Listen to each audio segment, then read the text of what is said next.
Hey guys, welcome. It's Darren W. Carter from Carter's Barbecue. And today's Tuesday tip, what I want to do is show you how I personally cut a rib to St. Louis style. So stay tuned.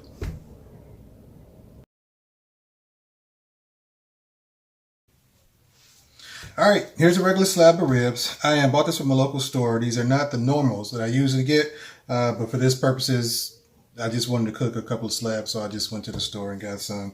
So what we're going to do is trim this all down to St. Louis style. We're going to clean all this up and get to it to where it's nice and presentable. We'll season it out, and then once I have 2 more racks, I'm going to do that you won't have to see because it's not worth it.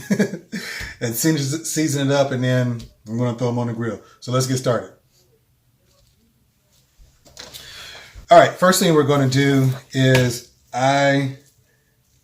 this meaty part here, this bony part and cartilage, we're going to cut that off, okay?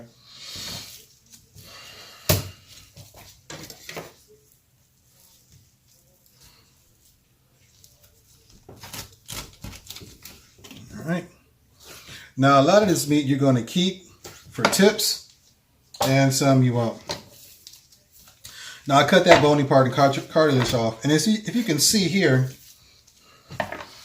a lot of times when you kind of square these up, these are what we're going to be using for tips. So we're going to kind of cut it down a line here. So let's see how we go with that. Now this I'm going to cut up into pieces once I do cut it. And I'm just going to get an imaginary line here.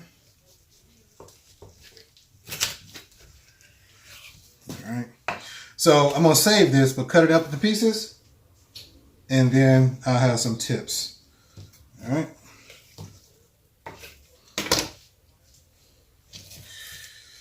Now, I want to kind of square this off a little bit. So I'm going to turn it over.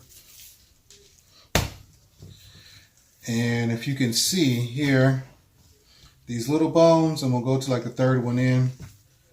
These little end bones. And again, I'm going to keep this also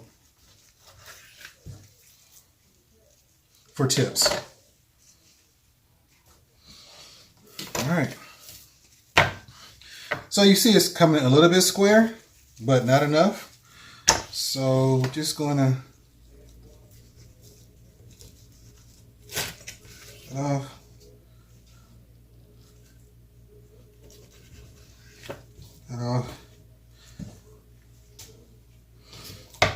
we're getting a little bit better now.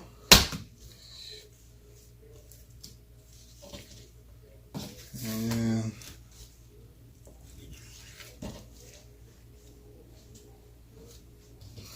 there we go. Now,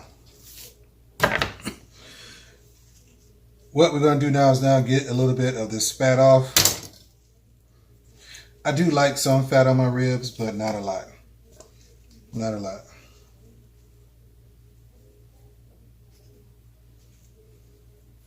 Now, a lot of times people do these this way for competitions. You know, I do it this way when I sell ribs or rib dinners or catering. And we'll be getting the competition. So this is kind of, when I do this all the time, it's a little bit of practice. But you don't have to do this at home, Even you can buy them at your grocery stores, I'm sure. Some of them already cut to St. Louis. But if you wanted to put in the extra effort, well then here you go. All right, just got a little bit of excess fat off. Here again, I like a little bit, but just not too much. All right, turn it over. And there's a few things we have to do on the backside here. Here again, a lot of people do this, a lot of people don't. But this part here, we're going to cut off in a minute once I get a little bit more of this fat off. Some people actually like to keep this fat to render it down. I don't. But again, that's just my personal stake here. All right. Okay, so let's cut this off here. This is what I call pitmaster privilege. What I'll end up doing is taking off this membrane.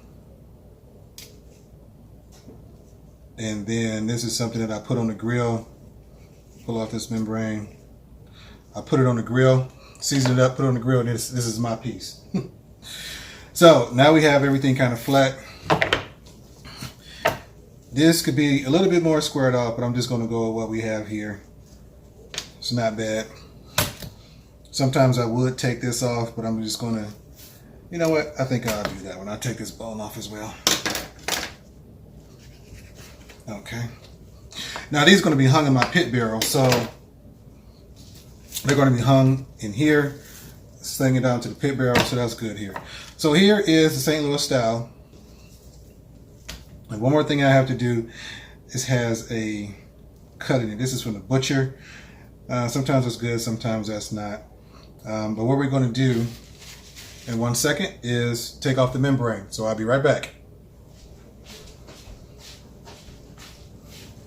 All right, taking off the membrane can be a pain. I'll be the first one to admit I have not mastered this. But what you want to do is get a dull butter knife. Some people come through here, lift off the membrane. I like to come through here, this last bone.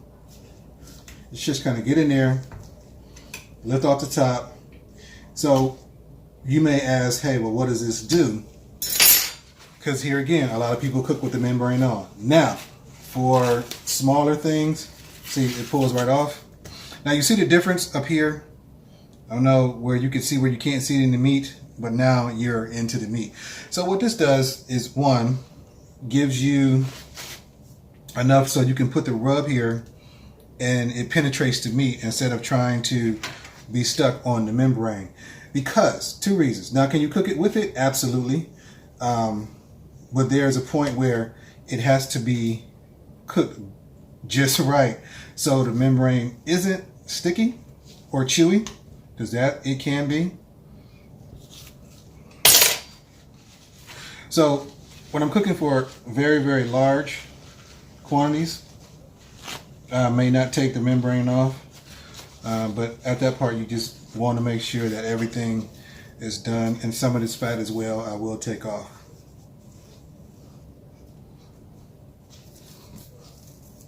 So if you thought it was difficult to do St. Louis style ribs on your own, it is not.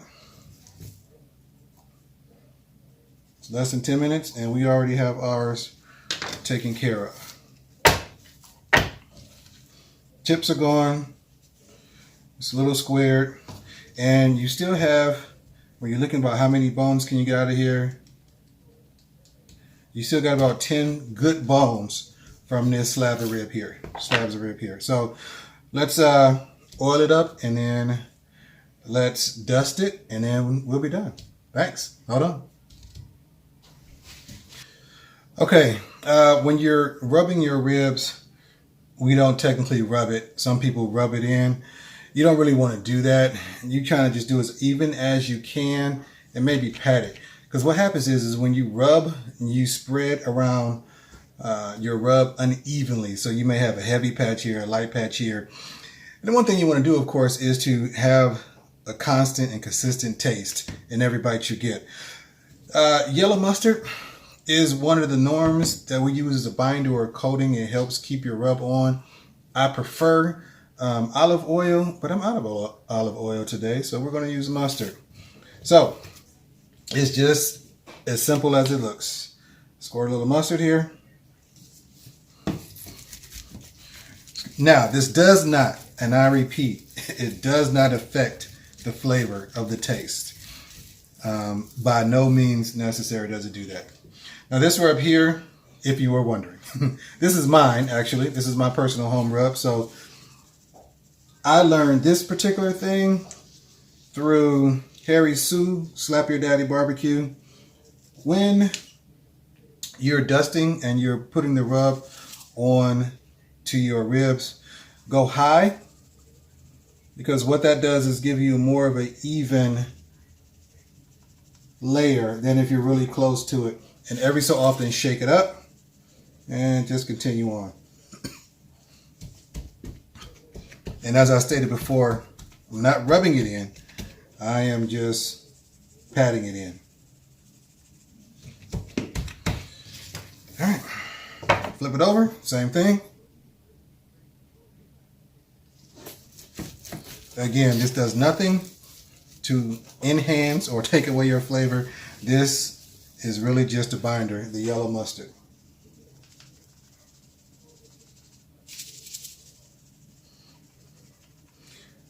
Now, I would tell you the recipe of my homemade rub, but you will be found missing, so I can't do that.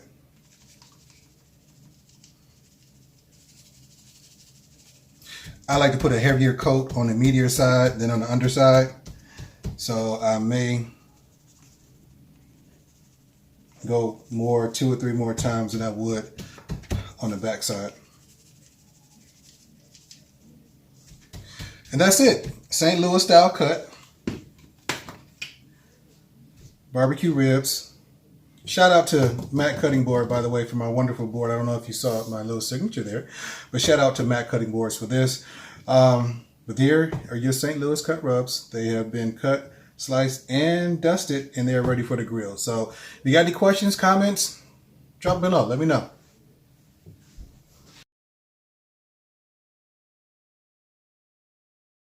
So that is my St. Louis style ribs. I do a little bit different sometimes than others. So tell me, what do you do? Are you a membrane taker offer? Do you square them up? How do you do your St. Louis ribs? Let me know. Drop some comments. But until the next Tuesday tip, we'll see you later.